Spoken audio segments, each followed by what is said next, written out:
You know, Josh, the Battle of Stamford Bridge really is the ultimate example of how unfair and unkind history can be, because by any measure, it should rank as one of the greatest battles in English history. Yeah, but yet here we are at the battlefield of Hastings, some 250 miles away. Therein lies the rub for Stamford Bridge. It's always living in the shadow of Hastings, and it doesn't help that these two epic battles were fought just weeks apart. Today on Little Wars TV, we're going back to 1066, the most famous date in English history. Today's episode is full of surprises. Maybe you've noticed. We're in the UK, filming a new slate of war games for Little Wars TV. So cool, and we have another big surprise for you. Today, you won't just see us refight the Battle of Stamford Bridge between the Saxons and the Danes. We're also refighting the first great battle of 1066, Fulford Gate. We're wargaming Fulford Gate and Stamford Bridge back to back in this supersized episode. And in our next video, we'll devote another episode just to Hastings so that we can cover all three major battles of 1066. Damn, this is going to be fun. And what better way to celebrate our club's invasion of England than to come to the site of the last successful invasion of the British Isles. Welcome to the UK. And welcome to a brand new season of historical war games with Little Wars TV.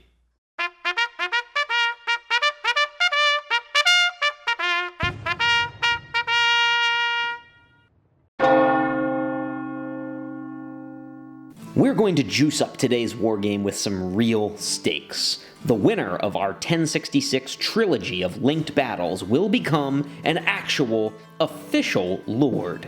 Well, at least in the Scottish custom. Historically, Scottish landowners are referred to as lairds or lords, and established titles is a fun company that sells you at least 1 square foot of land in Scotland to grant you that historic title. It's not just a fun gift, idea, or gimmick. It does officially allow you to change your name to Lord or Lady on plane tickets and credit cards. We have a link in the description below for a massive Black Friday sale. Use the code LittleWars to get 10% off your lordship right now. Or the gift of the lordship to a friend for the holiday. Established Titles plants a tree for every title sold, so you aren't just becoming a lord or giving a cool gift. You're also doing a little good in the world. But now it's time to find out which member of our club can win this title and become the last man standing after Fulford Gate, Stamford Bridge, and finally, Hastings. Josh, before we wargame any of these major battles, we have to step back 9 months to January 1066, because that is when this crisis really began.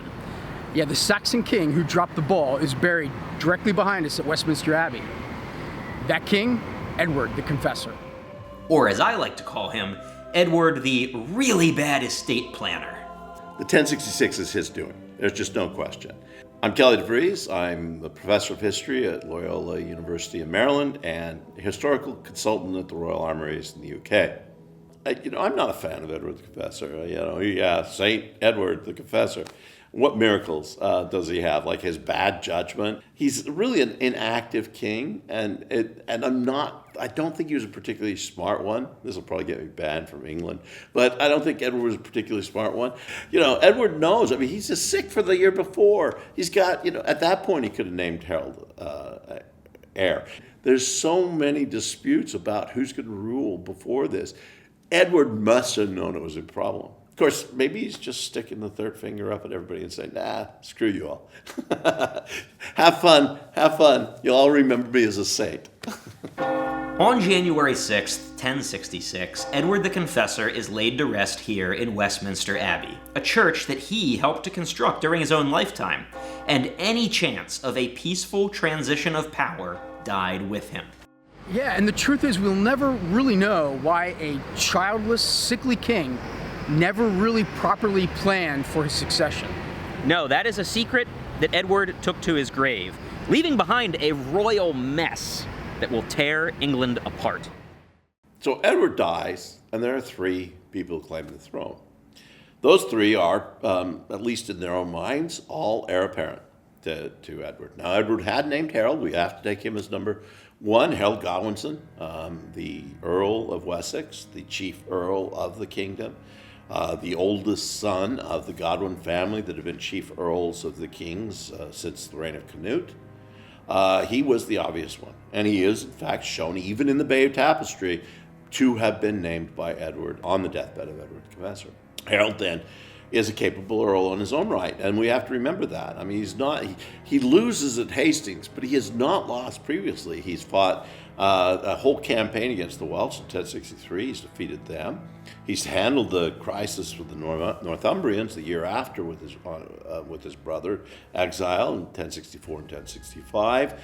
Harold has been a very strong, capable advisor. England is prosperous, largely because he's the advisor of Edward. I don't think Edward's a particularly bright person. Harold's been a very good earl, and the Godwin family has been very good families of earls. So Harold's the obvious one to be named the king, and in fact is named the king, and is agreed to as king by the nobles in England, the Wittengeburt. So why does William the Conqueror still think he's the heir? William has got a fairly good claim, at least if we believe all the Norman sources. William claims that he had been named King of England in 1052, and so that was still valid 14 years later. He obviously thinks he's going to be the heir apparent too, enough to go to war. The third one, we have no idea why he's claiming to be an heir apparent. Now, for some reason, the king of Norway, Harald Hardrada, Harald Hardrathi, as he's known in Old Norse, has it into his mind that he also should be heir. Harald Hardrada's invasion is a very curious one because it's not known. Nobody understands that he's on invasion at all. William the Conqueror, everybody knows he's coming. It's got to be the worst secret in the entire world that he was building a fleet on the other side of Normandy, that he was assembling a fleet. He's held off by the weather. Harold actually has his army in the south. He's ready to hit William's army as soon as it comes ashore. And then he gets the call that, in fact, there's another army in the north, and it's coming down and is going to York. And at that point, he turns his whole force around and does one of the most amazing forced marches. Harold Godwinson, the new Saxon king, will march his army some 250 miles north to confront the Danish invasion. But he won't arrive in time to save the city of York. Yeah, the northern Saxon earls decided not to wait for their king and decided to go out and meet Harold Hardrada and fight the first battle of 1066 alone. The Battle of Fulford Gate, which is the first one that Harold Hardrada will encounter, he actually has faced people who are resisting. He gets into Scarborough at one point, and the militia of the town forces his army up into where there's now this castle that is on the top and on the crest, and he has to fight his way down so he can get back on his ships. So there's been some resistance. It's not understood very well. I mean, it's kind of funny because we don't have a lot of evidence for the two brothers, the Earl of Northumbria and the Earl of Mercia, having fought together before. We don't know what their relationship was. It seems to have been close. They decided to face off against Harold Hardrada on the road to York. And it's a very good question as to why do they not go behind the walls of York and just wait. Walls of York are probably in pretty bad shape. They're still mostly Roman walls. We know that there's some additions that are made throughout the centuries in between, but almost every indication is that they're pretty porous at this point. And it may be that the Morcar and Edwin are simply wanting to face off against the Norwegian king. They've got a pretty good road. They are on a very small bit of road which has a large river on one side, which has a large swamp on the other. So they have their flanks preserved, and in fact they have to face head on against the Norwegians and Tosti's little tiny force. We're told that they do so for a pretty good amount of time. Medieval battles are very short. So it may not have been more than half an hour or 45 minutes before one side fails. Fulford Gate is a decisive victory for the Norwegian king Harald Hardrada. But apparently, he has no idea that another, even larger Saxon army is approaching for a second battle. Before we fight these linked war games, Greg, shouldn't we go visit the battlefields of Fulford Gate and Stamford Bridge? Well, here's the thing, Josh. Nobody seems to know exactly where those two battlefields are. Fulford Gate and Stamford Bridge are two really important battles, 1066. We always forget them in comparison to Hastings. The problem is that the people of Fulford Gate, they had a huge court case that they'd found in the battlefield. They'd found a few trinkets and other things that don't look like much, but they claim they had found it. I've been there a number of times, and it doesn't match any of what is said. Although, to be honest, a lot of what is said is in the Norwegian king sagas, and so written down much later. Stamford Bridge, the main thing is the bridge, which means the river. Problem is the river has moved. We do not know where that bridge was. It's never been found. There would be remains of the bridge. It was wooden. So it should be there, but the river has moved enough that we don't know exactly where it was. There is a large field that fits the topography, which is in fact called Battle Flats nowadays, a later term. I could see from there, having walked onto it, it's an agricultural area, although it's developed on one side and nothing was found in the remains of that development, or in the basements of that development. But that Battle Flats, I could see looking down. It has the final placement of where Harald Hardrada's shield wall is placed at the end of the battle. But again, there's never been any excavation done, and it's questioned that whether anything would be found even then. We'd be at least 6 feet down in the ground, and with it having been tilled ground for many centuries, it'd be questionable what could be found. Something should be there, but nobody's ever found it. We may not know exactly where the battles of Fulford Gate and Stamford Bridge occurred, but we've used historical accounts and the research available to reconstruct a pocket-sized battle board for each engagement. These are 2-foot by 2-foot custom terrain tables.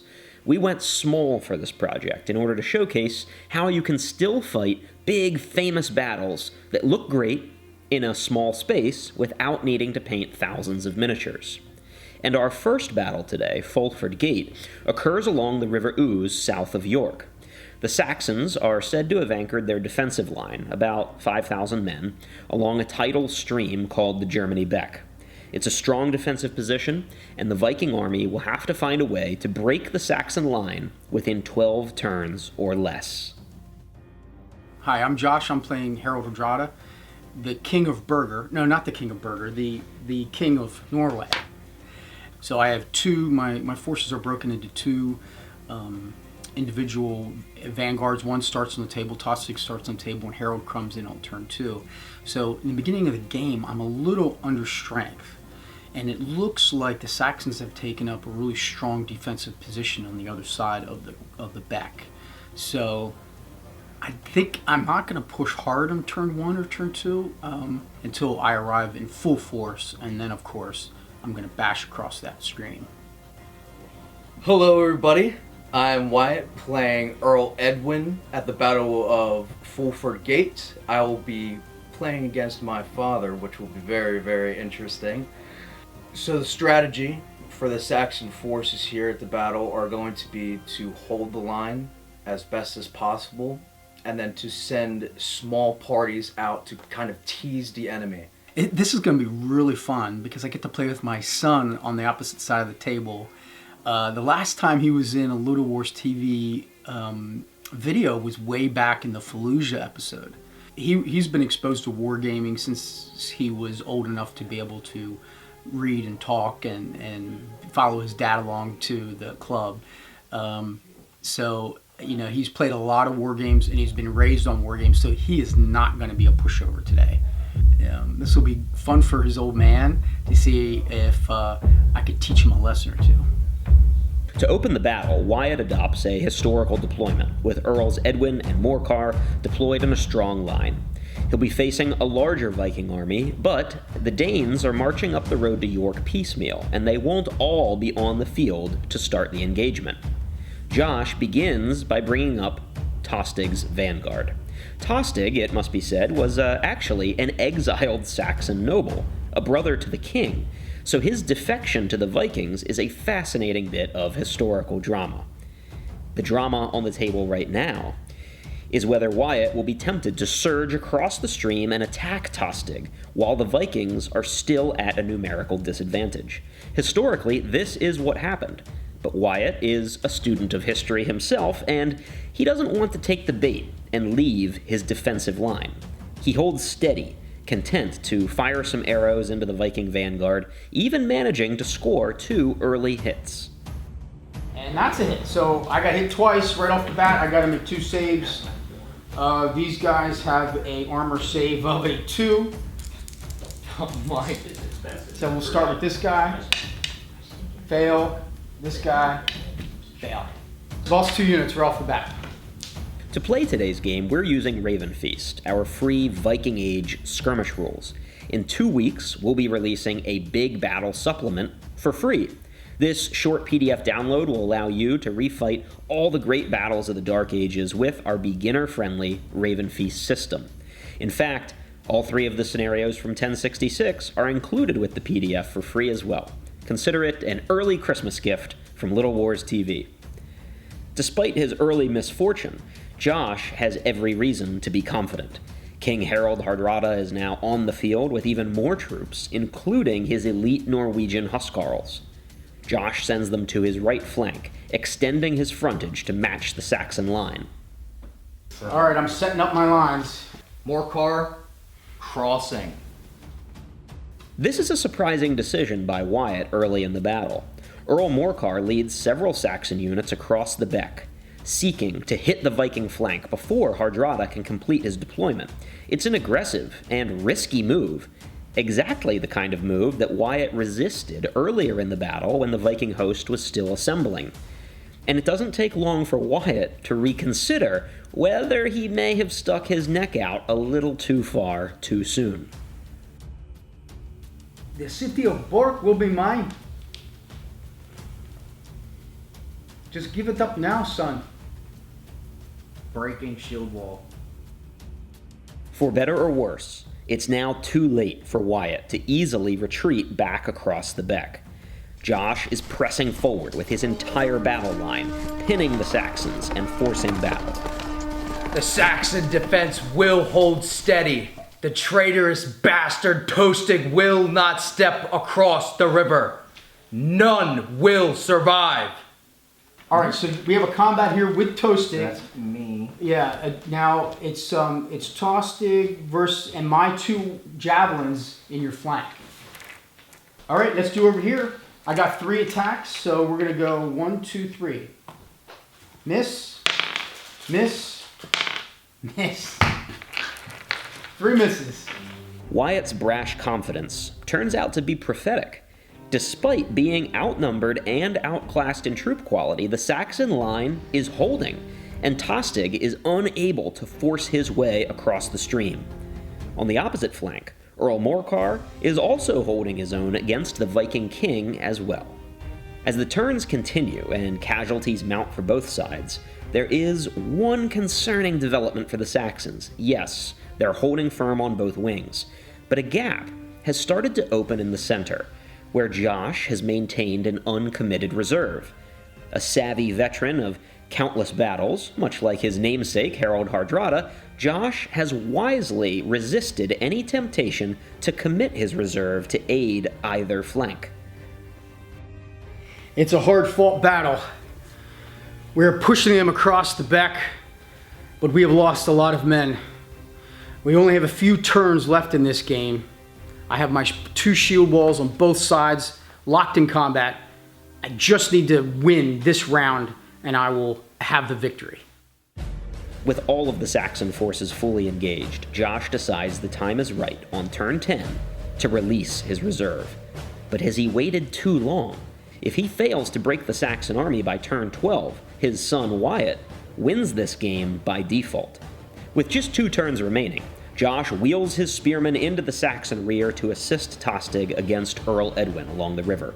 This leaves King Harald Hardrada to face Earl Morcar alone for the final climax of the battle. 3, miss, 3, hit. So that end guy is hit. And he passes. All right, leader. Harold versus Morcar. Harold versus Morcar. I will bring you under my sword. Never! Oh, yeah! Give me a death worthy of a song! He survives. You are coming under my sword one way or another, son.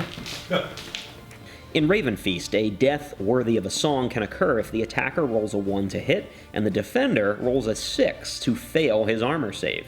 This represents a spectacular, cinematic moment in the combat. And in our battle today, King Harald Hardrada has cut down a unit of Saxon Hearthguard on the hill overlooking the beck. Nearby Saxon units must now take a morale test, or else they could flee the battle. And this could not have come at a worse time for Wyatt.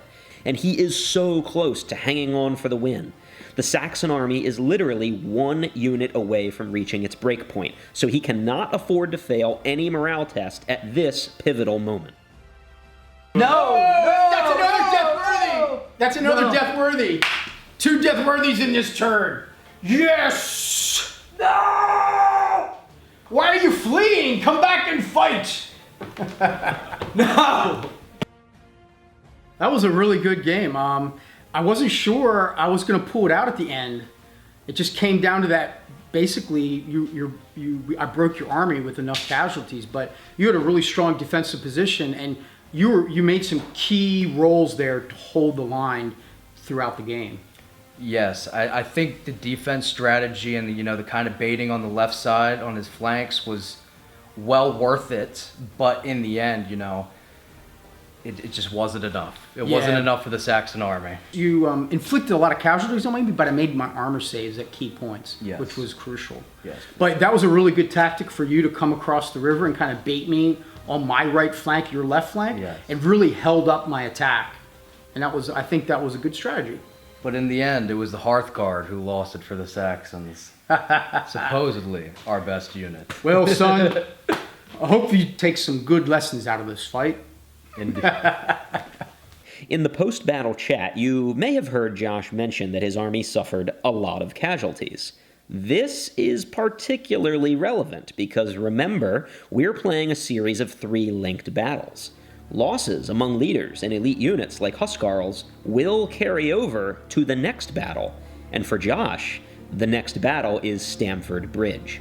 Historically, it takes place just 5 days after Fulford Gate, with a second, much larger Saxon relief army under King Harold Godwinson arriving from the south to catch the Vikings by surprise. And we're going to wargame the Battle of Stamford Bridge right now.